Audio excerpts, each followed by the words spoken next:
11장 23절에 믿음으로 모세가 났을 때에 그 부모가 아름다운 아이를 보고 석 달 동안 숨긴 임금의 명령을 무서워 아니하였다. 모세의 탄생과 관련된 내용입니다. 따라서 합시다. 믿음으로. 요즘은 이제 그 아이를 출산하는 것이 굉장히 적어져서 인구 절벽이 됐어요. 초등학교, 중학교, 고등학교가 유지되기가 어려울 만큼 상황이 되고요.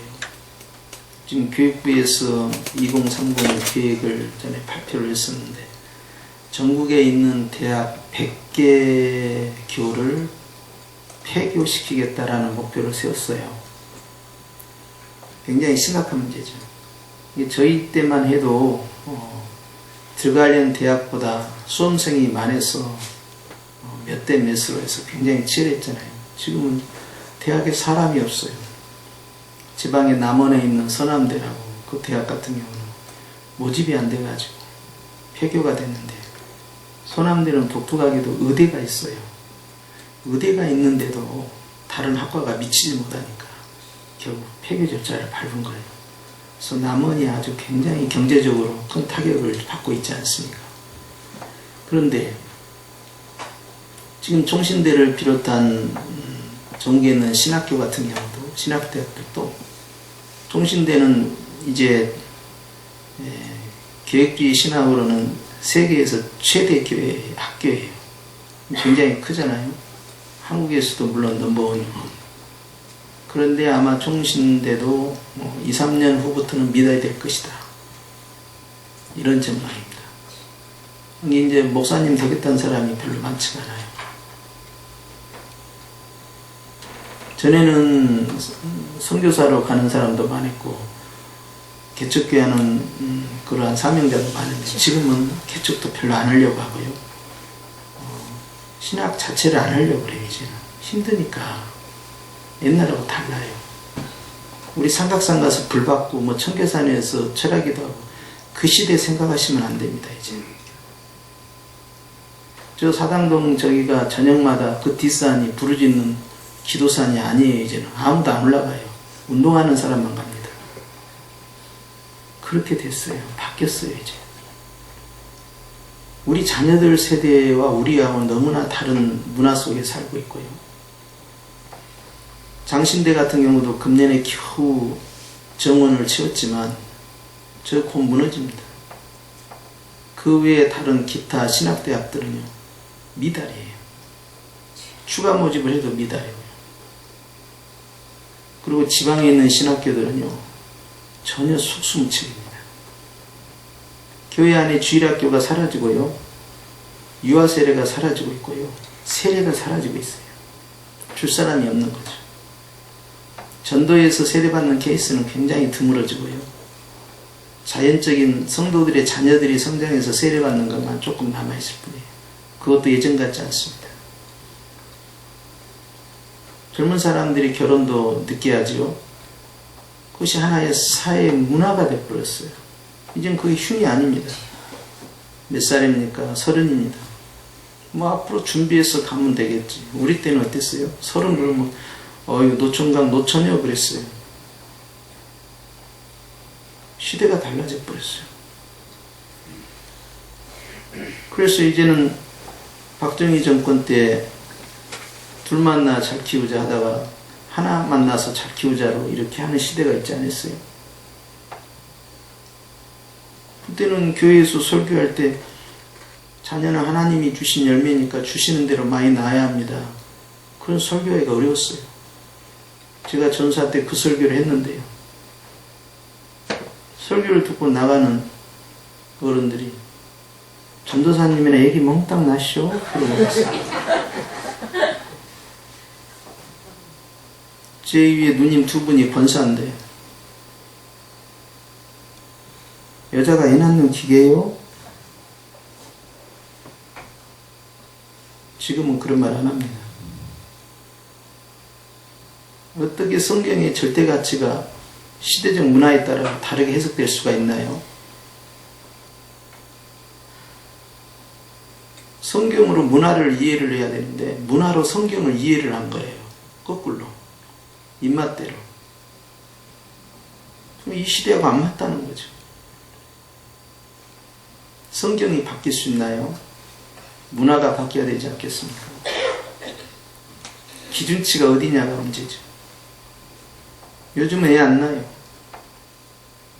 이 인구 절벽 때문에 세계적인 문제입니다. 먹고 사는 경제적인 문제도 있고요. 또 아이에게 모든 걸 헌신하겠다라는 것이 약해요, 이제는. 각자의 삶이 존중돼야 한다고 생각하고요. 그리고 힘들게 살고 싶지 않는 거예요. 우리 어머니 세대처럼 나는 그렇게 살고 싶지 않다는 거예요. 밭에서 일하다가 애 낳고 그 다음날 가서 밭일했다? 저 석기시대 때 이야기하고 있는 거예요. 그런 이야기는 씨알도 안 맥힙니다. 그런 세대를 우리가 지금 살고 있어요. 그러다가 어쩌다 애 하나 낳으면요, 우상도 이런 우상이 없어요. 모든 걸 올인해버려요. 우리만 그런 게 아니라 중국도 그래요. 중국은 최근까지도 인구 숫자가 워낙 많으니까 10억이 넘잖아요. 그러니까 딱 하나만 나라는 거예요. 그러니까 그 아이가 잘못되면 대가 끊어져요. 그거는 유교의 영향이 강하거든요. 조상을 숭배를 해요. 공산주의지만. 제사가 중요하죠. 그런데 하필이면 남자가 아니고 여자아이다. 그러면 이거 이제 족보가 끊어진 거예요. 남자아이인데 사고가 생겼다. 이건 이제 큰일 날 일이죠. 그리고 얼마나 그냥 귀하겠어요. 공산주의는 남녀 양성 평등입니다. 철저히. 여자들이 세요. 그래서 중국 남자들이 한국 여자를 좋아해요.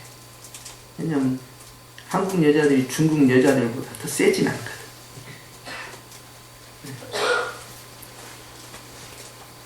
그러다 보니까 이제 중국 같은 경우도 결국 나중에는 인구 절벽이 오니까 뭐 둘까지 괜찮다 이렇게 이제 바꾸는 거예요. 인구가 이제 그 국가의 힘을 상징하는 또 하나의 지표가 된 겁니다. 그런데 말입니다. 지금으로부터 BC 1520년, 약 3500년 전이죠. 그때 유난히 애를 잘 낳는 그 민족이 하나 있었어요. 아니 다른 여자들보다 유별나게 애를 잘 낳아. 그것이 바로 히브리 사람들이었어요. 성경이 아주 그걸 딱 적어놨어요. 애를 그렇게 잘 낳아요. 이게 주님의 의도적인 출산의 복이죠. 임신케 하시고 출산케 하시는 여호와 하나님이 아주 강권적으로 하신 거예요. 근데 그 당시 세계를 지배하고 있었던 나라는 애굽입니다. 파라오라고 하는 왕이 지배하는 시대인데, 이 시대에는 요셉과 아무 상관이 없는 거예요. 벌써 400년이 지났기 때문에.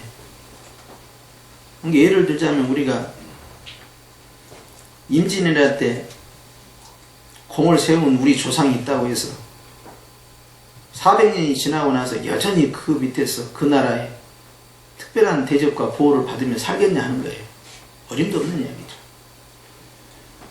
그러고 나니까 이제 애굽의 상황이 달라져서 고센 지역에 살고 있는 유대인들이 하층민이 되고요. 그들을 천하게 여기기 시작했어요. 왜냐하면 그러지 않아도 목축업을 하고 있으니까 천하다 이 말이에요. 그들은 그것을 가증하게 여기니까. 그러면서 이제 이 유대인들을 부역을 시키기 시작합니다. 나중에는 그 부역이 강도가 높아지더니 이제는 노예처럼 시키기 시작하는 거예요. 그리고 감독관을 세워서 채찍질하고 그들의 삶을 철저히 지배하기 시작합니다. 이집트는 특별히 이제 피라미드를 비롯한 건축물에 많은 이 노동력들이 필요해요. 그러니까 특별히 이런 것들을 진행할 수 있도록 벽돌을 굽는 일에 아주 박차게 가는 거예요. 그러니까 그 일에 전부 노동력이 이제 집중되는데, 당시에 최소로 잡는 것도 200만 명이에요. 그러면 남자들 가운데에서 20세 이상이고 60세 이하가 평균치가 출애굽 당시에도 60만, 가나안 땅 들어갈 무렵에도 60만, 이런 구조예요. 그러니까 적어도 60만 정도는 노동을 창취하기 시작합니다. 그러면서 이제 바로가 가만히 생각하니까 두 가지 목적으로 이제 접근하는데, 하나는 출산이 너무 강하다 보니까 어떻게 하면 애를 적게 나게 만들 것이냐. 노동력이 문제가 아니라 나중에 군사적 위협이 되면 정권이 위험하게 생겼거든요. 그러니까 남자들을 빡세게 돌려버려라. 그렇게 해서 남자들이 파김치가 되도록 돌리는 작업 가운데 하나가 이제 노예 사역을 시작하는 거예요. 벽돌을 다 지으라는 거죠. 만들어내는 거예요. 그리고 두 번째 방법이, 그것 가지고도 안 되니까 애가 나면 남자애는 다 죽여버려라, 이 지시를 내린 거예요. 남자애들은 죽여불고 여자애들은 살려줘서 자기들 이제 노예로 쓰는 겁니다. 또 노리개감이 되는 거죠. 그런데 레위 지파의 아므람이라는 사람이 장가를 갔어요. 레위 지파 여자를 만납니다. 여자 이름은 요게벳이에요. 그런 둘이 애를 낳는데 바로의 명이 떨어지기 전에, 인구 정책이 발표되기 전에 둘을 먼저 납니다. 그게 아론이에요. 그리고 또 하나는 미리암. 미리암은 어차피 여자니까 아무 상관이 없고, 그 시대는 여자가 더 좋았어, 남자보다. 그러고 난 다음에 바로부터 명이 떨어진 다음에 모세가 출산이 되는 겁니다. 그 당시에는 애 이름이 모세도 아니었어요. 그냥 애기가 나온 거예요. 근데 요게벳이 보니까 애가 아주 인물이 좋다는 말이에요. 왜 좋은지 아세요? 원래 자기 엄마 눈에는 다 이뻐 보여요. 그런데 성경에도 이쁘다고 나온 거예요. 준수하게 생겼다. 아마 저보다 조금 더 잘생긴 것 같아요. 이름도 짓지 않고 남자아이가 나서게 죽여야 된단 말이에요. 바로 현장에서. 그런데 아기가 날 때 배가 부른 임산부가 몰래 날 수가 있어요. 다 감시조가 다 있는데 어차피 다 두통 나게 돼 있어요. 그거 날 때 무슨 소위 소문 없이 그냥 슬그머니 나는 게 아니잖아요. 힘쓰고 애쓰고 고통 가운데 나온단 말이에요. 소문이 날 수밖에 없는 거예요. 그런다고 해서 아들을 딸이라고 할 수도 없고. 그럼에도 불구하고 오늘 본문에 보니까 출애굽기에는 기록되지 않았는데 히브리서에는 기록되어 있어요. 그 아이를 믿음으로 낳았고 믿음으로 숨겼다는 거예요. 오늘날 젊은 세대도 마찬가지입니다.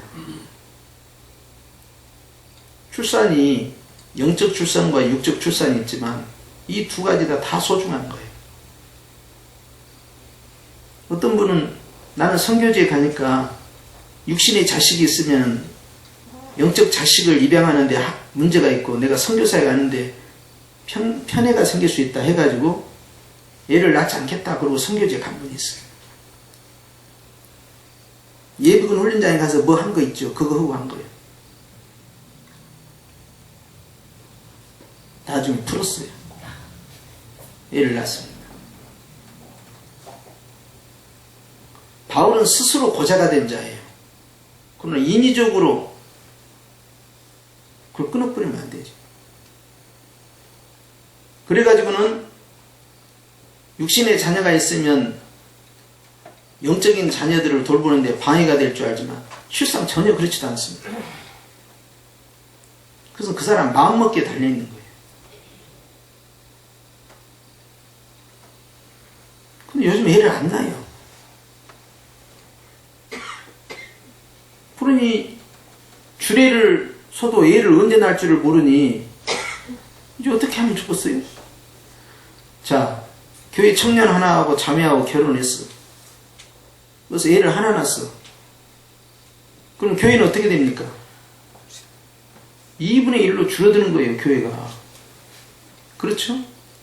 애를 둘을 낳았어요. 그럼 어떻게 됩니까? 본전치기요. 그러면 자연 출산을 통해서 전도도 안 하는데 교회를 부흥시키는 방법은 최소 몇 명? 3명은 낳아야 돼. 그래서 내가 3명 낳은 거예요. 셋 이상부터 이제 하나님이 충성된 청지기가 되는 것이니까 앞으로 재직을 임명할 때는 이 출산율을 잘 봐야 합니다. 셋을 이상을 낳든지 전도를 10명을 하든지 결단을 내려라. 교회가 그만큼 인구 감소로 인해서요 힘들어져요. 우리 어른들 세계를 보시면 안 돼요. 지금 우리 눈 한번 감았다 뜨면 10년 훅 지나갑니다. 제가 벌써 이 나이가 될 줄은 저도 몰랐어요. 가는 세월을 어떻게 합니까? 같이 떠밀려 가는 거죠. 20년 그거 아무것도 아닙니다. 성탄절 20번 하면 지나가요. 별것도 아니에요. 그런데 교회는 젊은이들이 교회를 떠나는 것도 있지만 근본적으로 인구 자체가 줄어드는 것도 심각한 문제예요. 그래서 어떤 교회에서는 초대교회로 돌아가자. 이게 거기서 말하는 초대교회는 뭐냐? 초대교회는 다 다문화교회였거든. 유대인 교회가 아니라. 그러니까 우리도 이제 한국에 들어와 있는 수많은 다문화 사람들을 한국어 시켜가지고 자기들 나라별로 교회를 세우게 하지 말고 교회 안에 흡수를 시켜버려야 된다. 그래서 다문화 선교를 별도의 공간에서 만들어서 방글라데시 사람, 무슨 필리핀 사람, 베트남 사람들만 모아놓는 그러한 교회가 아니라 교회 공동체 안으로 끌어들여야 한다. 이렇게까지 말할 정도예요. 왜 그런지 아세요? 옛날에는 우리 주일학교 반사할 때는 여름 성경학교 한다고 붙이고 동네 한 바퀴 돌면 애들이 다 따라 붙었어요. 자석처럼. 지금 그런 시대입니까? 없습니다. 옛날에는요 애들 전도하는 것이 일도 아니었어요. 지금이 그런 시대입니까? 택도 없습니다. 부모들이 애들을 함부로 그렇게 교회 안 보내요. 보내도 굉장히 가려서 보냅니다. 저 교회에 가야 좋은가? 교육 시스템이 어떤가? 아이에게 학습에 도움이 되겠는가? 이게 다 살펴봐요. 준비되지 않는 데는 다 무너지는 거예요. 여기 뭐 600세대 들어온다고 누가 그랬다는데 6000세대가 들어와 보십시오. 준비되지 않는 교회는 아무것도 할 수 없어요. 자, 여러분들이 거기 입주자라고 생각해 보세요. 외부에서 온 분들. 준비되지 않는 교회 등록하시겠어요? 물론 이런 분들이 있지. 나는 뭐 그런 거 보지 않고 딱 가서 목사님 설교만 딱 듣고 결정하겠다. 뭐 그런 분도 어쩌다 한 분 있을 수 있겠죠. 그러나 그것 갖고는 통하지 않습니다. 지금과 똑같으면 다음에도 아무것도 없어요.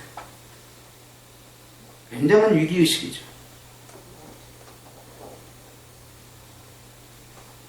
건축이 시작됐다. 입주는 얼마 안 걸려요.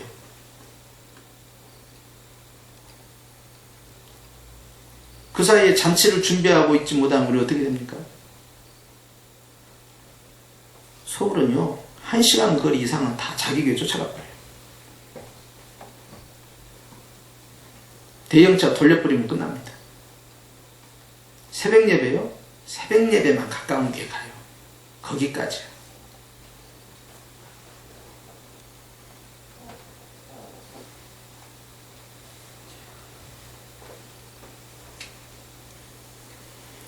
요괴배 입장에서는 생명을 걸고 애를 낳은 겁니다. 그리고 생명을 걸고 석 달 동안 숨겨놓은 거예요. 아기가 태어났을 때 웁니까 안 웁니까? 당연히 웁니다. 석 달 동안 앗소리도 안 하고 주는 젖만 먹고 삽니까? 그렇지 않습니다. 굉장히 위험에 노출되어 있어요. 그런데 히브리서 저자는 분명히 선포합니다. 믿음으로 그랬다.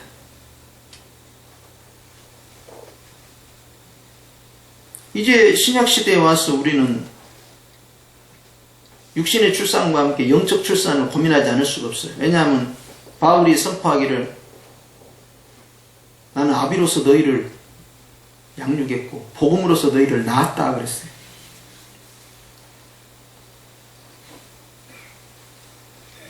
그러면 이 요게베스의 믿음을 적용하자면 바울의 사역이나 우리의 사역이나 영적 육적 출산 사역에서 가장 기본이 되는 것은 믿음으로 해요. 처음에 제가 셋째를 낳을 때 주변에서 걱정했어요. 왜냐하면 그때는 이미 개척을 시작했기 때문에. 그것도 시골에 내려가서. 그런데 셋을 낳는다 보니까 이게 문제가 복잡해져. 어떻게 양육하냐는 거예요. 그래서 기도했죠. 기도의 응답은 그겁니다. 주님의 자식은 주님이 키운다. 아멘 하든지 말든지. 그러니까 이제 목사님들이 뭐라 하냐면 당신은 청빙은 다 갔어 그러더라고. 왜요? 셋은 안 받아 교회가. 난 청빙 갈 생각도 없어요. 난 사명대로 살 겁니다. 그리고 나하고 뭔 상관이야. 하나님께서 우리 셋째에게 복을 주실 것이다. 아멘 하든지 말든지.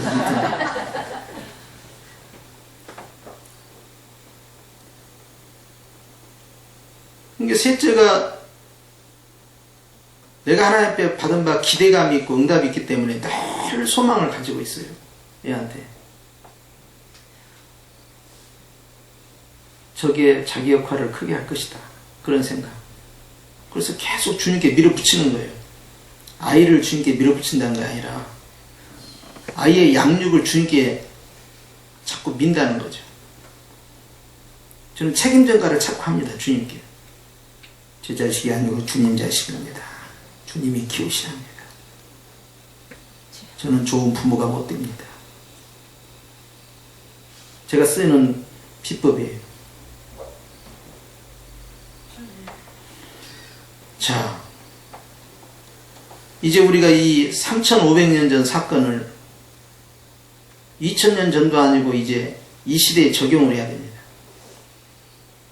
가정을 만들겠다는 사람이 어떤 심정으로 출발해야 되냐? 믿음이에요. 성형교회라는 하나의 영적 공동체 안에 새로운 새가족이라는 가족을 출산코자 할 때 각 마을에서 준비할 게 뭘까요? 믿음입니다. 이럴 때는 일교구가 더 크게 해줘야 돼. 아니, 그 이름을 가져갔잖아요. 네. 그래서 이제 심각한 거예요. 하나님을 의지하는 믿음으로 나아간다는 것은요, 그 안에 담대함이 있어요. 그리고 걸어서 전진해 나가는 거예요.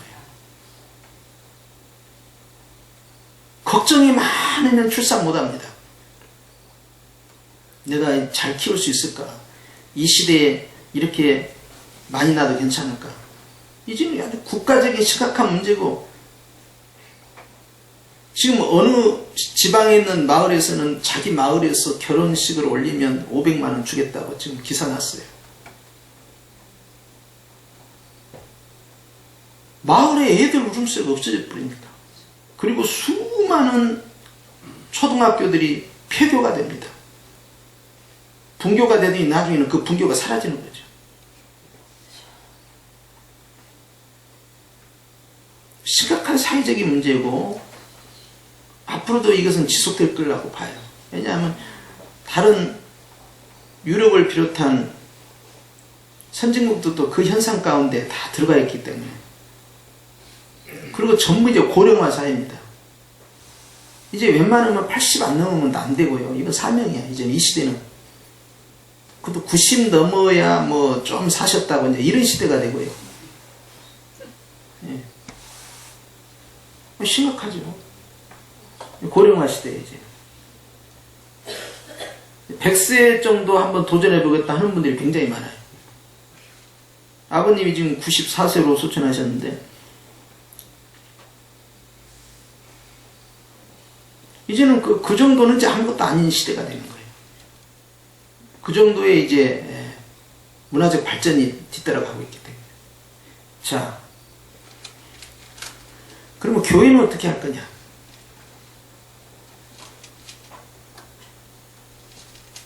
처음에 교회를 개척할 때도 마찬가지고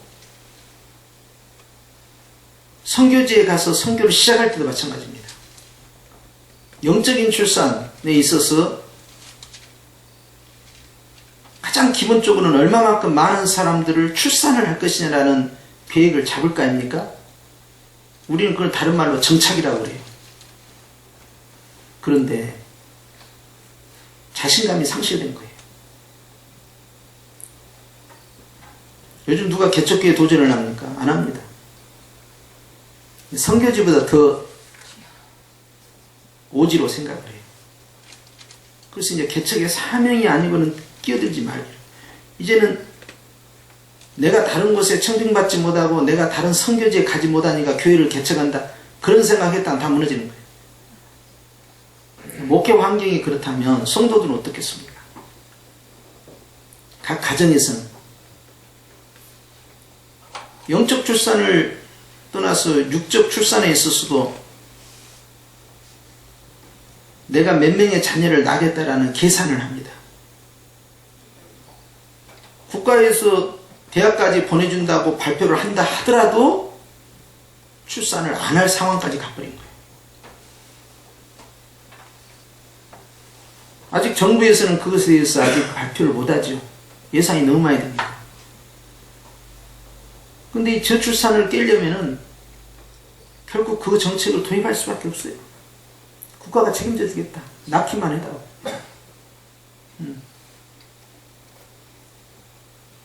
숫자가 안 되니까 군인 숫자를 줄인 것이지 과학화가 되니까 줄인 게 아니에요.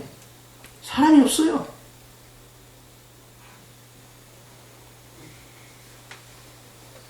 교회는 교회대로, 가정은 가정대로, 사회는 사회대로 이런 현상이 계속 지속됩니다. 그런데 아셔야 할 게 있어요. 성령의 사역은 생명사역입니다. 그리스도의 복음은 출산사역이에요.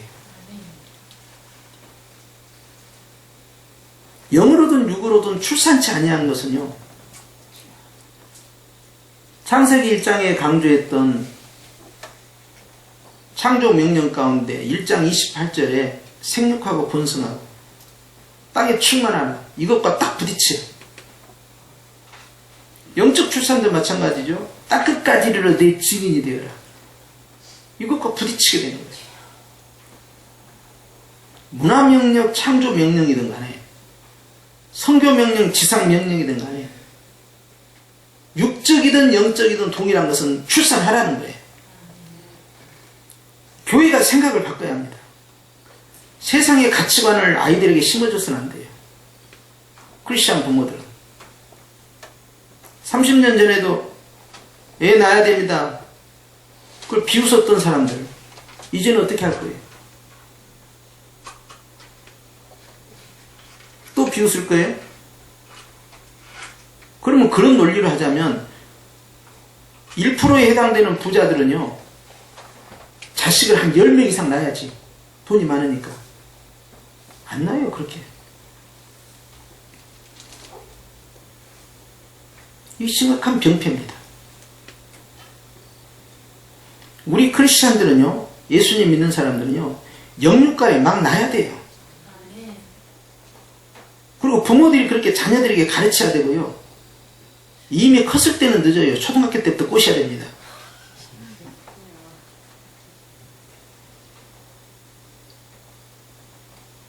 많이 낳아야 한다. 아예 제대로 시키면 네가 하나님 앞에 큰 사명자가 된다. 낳는 것이 네 사명이다. 세뇌를 시키면서 꼬셔야 돼. 근데 그렇게 안 해. 출산이 하나님의 뜻이라는 걸 가르쳐주지 않습니다. 교회는 출산도 안 하지. 가정은 육적인 출산도 안 하지. 현상 유지하다가 점점 고령화, 노령화 되는 거예요. 그리고 교회는 줄어듭니다. 유럽이 하고 있는 그 전체를 그대로 바꿔가거든요. 그러니까 이제 다른 사람들이 오는 거예요. 이슬람 몰려와, 외국 사람 몰려와, 교회는 비어가. 근데 이슬람은 또 부인이 여럿이에요. 합법적으로. 막 낳는 거예요. 거기는 또. 영국이 심각한 거예요. 영국의 6% 이상을 이슬람이 들어가면요. 지금 영국 교회 안에서 국교가 기독교입니다. 성공회예요. 그런데 영국에서 주일날 예배드리는 크리스찬이 전체 인구의 2%예요. 썬데이 신자가. 나머지 58%는 예배를 안 드려요. 영국 국교의 수장은 여왕입니다. 그런데도 예배 안 드려요. 그러니까 다른 민족에 밀리는 거죠. 특히 이슬람 같은 거는 막 놓고는 사명 감당하기 위해서 막 낳는 거예요. 그냥. 낳는 것이 그것이 사명이니까. 그런데 자녀를 출산하는 일에 있어서 가장 앞장서야 할 한국 사회의 구조는요. 교회입니다. 이건 어디서 출발합니까? 성경에서 출발합니다. 무엇으로 시작합니까? 믿음으로 시작합니다. 그것이 미션이에요. 이걸 안 가르친다고요. 근데 어렸을 때부터 자꾸 세뇌를 시켜야 돼요. 결혼하면 많이 낳아야 돼. 4이나 5이나 많이 낳아야 돼. 그럼 하나님이 엄청나게 복을 준다. 못 모를 때 가르쳐야 되죠. 다 철들어갖고 그 이야기 하면요. 비웃어요. 목사님 왜 저래? 이상해?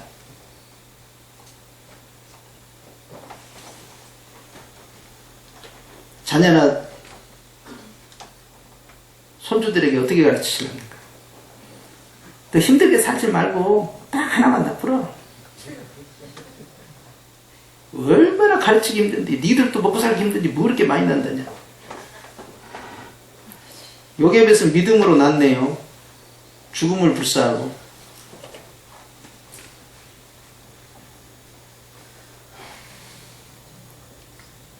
하나님께서 키우시도록 기도를 해야 됩니다. 제가 셋째를 낳을 때도 하나님께서 저 먹을 것을 주님이 주신다라는 그 응답을 받고 제가 마음의 평안을 얻었어요. 제가 무슨 능력이 있겠습니까? 항상 믿음이에요. 무엇이든 믿음으로 행하지 아니한 것은 죄가 됩니다. 아이들의 장래를 어떻게 할 거냐고요. 물론 애들도 집도 사야 되고 또 차도 있어야 되고 자기들 나름대로 요즘 취업하기도 힘들고 창업하기도 힘들고 하니까 경제적으로 어느 정도 재정도 있어야 되고 그러잖아요. 근데 아이들이 그것이 걸림돌이 되면 안 될 텐데 그런 생각 할 수 있잖아요. 그나마 요즘 맞벌이도 얼마나 많습니까? 그러니 정상적으로 출산을 할 수 있겠습니까? 그러니까 국가가 나섰잖아요. 어떻게든 출산을 장려하기 위해서. 가면 갈수록 복지제도를 더 강화할 거예요. 그것이 우리 믿는 자들에게는 찬스입니다. 우리 믿음으로 가야 돼요. 교회 이야기 하십시다. 교회는 어떻습니까? 교회는 철저히 복음을 사수하고 지키는 공동체이면서 그 복음을 성 바깥으로 내보내는 역할을 해요. 교회가 복음을 통하여서 출산하는 사역이 중단된다면 그 교회는 불임교회가 되는 거죠.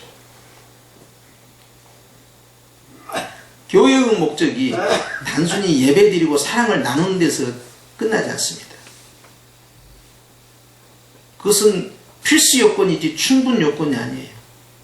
충분 요건은요, 교회는 결국 땅끝까지 이르는 사명이 남아 있습니다. 그것이 복음이죠. 우리는 그것에 대한 부담감을 가져야 돼요. 이 거룩한 부담감. 내가 어떤 형태로 출산하는 일에 기여할 것이냐. 이런 영적 스트레스를 받아야 합니다.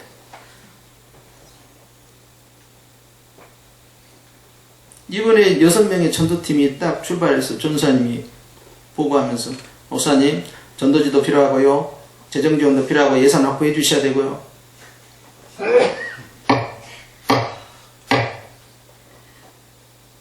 그만 이야기하세요. 그랬어요. 나 그런 거 전문적으로 한 사람이다. 말 안 해도 나는 다 이미 다 정리가 돼 있는 사람이에요. 나는 그것보다 더 중요한 게 있다. 좋아서 했잖아요. 좋아서 하고 있다는 걸 보여주세요. 예산 지원이나 물품 지원은 얼마든지 뒤따라갑니다. 보험 없이 전투에 나갑니까? 나는 스케줄이 다 있어요. 이게. 그 다음에 어떻게 한다는 거. 나 그것만을 전문으로 한 사람이었어요. 이것을 즐겨야 합니다. 내가 좋아하는 것을 막 하세요. 그 모습을 보고 있는 교회는 얼마나 행복하겠어요. 그래서 예산 타령 하지 말라고 그랬어요. 지극히 당연한 것을 뭐하러 이야기합니까?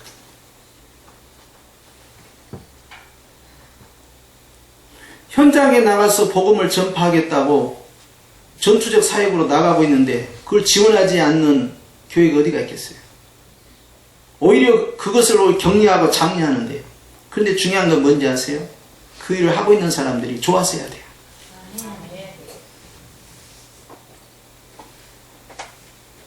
전도팀들은 출산자예요.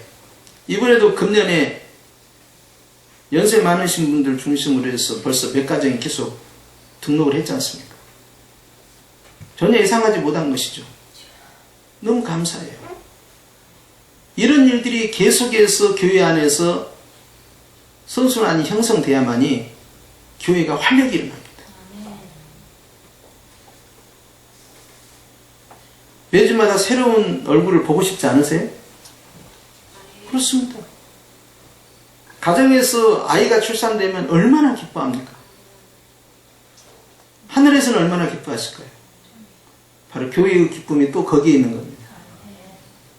요괴벳은 믿음으로 시작했어요. 영적인 출산, 믿음입니다. 하는 거예요. 씨를 뿌리는 위에 나지 아니할까 염려할 이유가 하나도 없어요.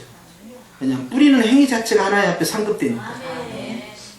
내가 출산하고 나서 이 아이를 내가 어떻게 양육할 것인가, 대학까지 어떻게 보내고 결혼은 어떻게 하지, 주님이 더 잘하셔요. 그걸 믿음으로 해야 되지 왜 그걸 두려워하냐 이 말이에요. 자녀 출산은 하나님의 복이라는 것이 이미 성경에 기록되어 있고 거기에 다른 것을 시대적 문화적인 어려움들을 거기에다 집어넣어서 그것을 희석시키는 그러한 오류를 보면서는 아니 됩니다. 우리는 기독교 가치관과 세계관을 갖고 있는 사람은요, 우리는 다른 입장에 다른 철학을 가지고 사는 거예요. 안 믿는 사람과 전혀 다른 철학입니다. 오직 주의 영광을 위해 사는 것처럼 말이죠. 주님이 원하는 그 일을 가정 안에서 이루어가는 거예요. 얘 많이 낳는 거예요. 이거 가르쳐야 됩니다, 애들한테. 너는 커서 전문 직업인이 돼가지고 말이야, 맞벌이 해가지고 네가 하고 싶은 거 다 하고 세계 여행하면서 다니라 하지 말고 너 애 몽땅 나라. 그것이 네 삶이고 네 미션이야. 알았지? 이거 큰 사명이다. 막 초등학교 때부터 이런 강조점이 들어가야 될 거 아니에요. 물론 뭐 아멘 안 해도 상관없다니까. 끝까지 해보는 거야. 여러분 겁먹으면 안 돼요.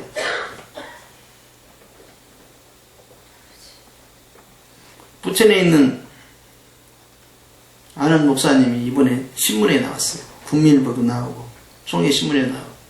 뭐가 나오냐, 베이비 샤워 프로그램을 했다는 거예요. 그게 뭡니까? 사모님이 미국에 자녀들 방문을 했는데 거기에 가보니까 미국에 있는 교회들이 임산부 있죠. 임산부 초청을 하는 거예요. 오늘 임신했다고 엄청 축하해 주는 거예요. 우리 돌잔치 백이장치 하는 것처럼 말이죠. 출산한 다음에는 그렇게 하지만 그렇게 하는 거예요. 그러니까 엄청 좋아하는 거예요. 그걸 사모님이 보고는 이거 우리 교회에 도입해야겠다. 그리고는 그 지역사회에 있는 기관들과 연대하고 주변에 있는 사람들에게 임산부와 관련된 프로그램을 만들었다고 초청자 하니까 교회에서 하니까 전도 목적으로 했겠지. 그런 거예요. 안 온 거야. 전. 그런데 출산 자체가 하나의 앞에 축복이잖아요. 국가적으로도 중요한 축복 아닙니까? 그러니까 동하고 구청하고 전부 연계해서 열심히 한 거예요. 그걸. 그러면 이제 임산분들이 오게 되면 이제 거기에서 관련된 강좌도 열어주고 또 축하도 해주고 또 이제 보행기부터 시작해가지고 중요한 유아물품들을 그냥 선물을 딱딱 준비한 거예요. 그거 지금 대박 났다고 신문에 난 거예요. 안 해봤던 것을 하는 거예요. 거기는 또 우리는 출산하면 가서 한돌이니까 이제 가서 이제 축하 예배 드린다. 그 정도는 다 하잖아요. 옛날부터 했으니까. 근데 임신한 그 자체를 그렇게 격려해주고 축하해주고 특히 초산인 경우는 걱정이 되겠어요? 안 되겠어요? 걱정되니까 인터넷 뒤져서 본다든지 친정 엄마한테 비전문가에게 듣는 거예요. 그냥. 그러니까 초짜 엄마로서는 얼마나 마음이 그냥 두근두근 하겠어요. 그런데 교회에서 지속적으로 관리를 해준 거예요. 그리고 이제 산부인과하고 연결하고 또 조산소하고 연결하고 그렇게 해서 출산 이후에도 관리할 수 있도록. 이거 먹히겠어요? 안 먹히겠어요? 먹힙니다. 처음에만 힘들지. 또 새로운 이 접촉 방법이잖아요. 그 교회는 전도의 전자를 꺼내지 않아도 그 교회는 그 젊은 엄마들이 등록을 할 수밖에 없는 문을 열어놓은 거예요. 되겠어요? 안 되겠어요? 된다니까. 길이 없으면 길을 만드는 거지. 광야에 언제 길이 있었고 바다에 언제 길이 있었어요? 가니까 길이 되는 거였지. 주님이 가시면 되는 거예요. 그래서 내가 그걸 보고는 이야 이런 방법도 있었구나. 내가 전도지 안 만들겠다는 게 아니에요. 그런 구시대 방법 갖고는 안 통한다고 이야기할 뿐이고 만들긴 만들 거예요. 전도요품을 할 거예요. 그러나 이것은 기본 장비에 불과합니다. 여러 가지 전도 전략이 있을 수 있잖아요. 출산 전략이. 근데 그보다 더 중요한 건 뭐예요? 하는 사람이 이걸 즐겨야 됩니다. 좋아서 해야 돼요. 영적 출산했다, 육적 출산했다, 제가 왔다 갔다 하는 것은요, 두 가지가 전혀 다르지 않기 때문에 그래요. 담대함으로 해야 됩니다. 할렐루야. 자녀들에게 그렇게 가르쳐야 돼요. 예, 많이 나쁘라. 그게 축복이다. 가르쳐야 돼요. 엄마들이 겁을 먹으니까 애들이 나중에 커서 출산을 하겠습니까? 너 하나 키우기도 엄마 너무너무 힘들었어. 이 쓸데없는 소리를 거는 거예요. 주님은 더 힘들었어. 당신 키우느라고. 응? 아니, 말도 안 되는 이야기를 하니까 애들이 겁먹어버리고, 아이고, 교육비도 많이 내고 말이야. 우리 둘이 살기도 힘든데 말이야. 언제 애를 많이 낳냐고 말이야. 한 5년, 결혼하고 5년 후에야 내가 됐는데, 5년에 애가 안 생기면 어떻게 할 거야?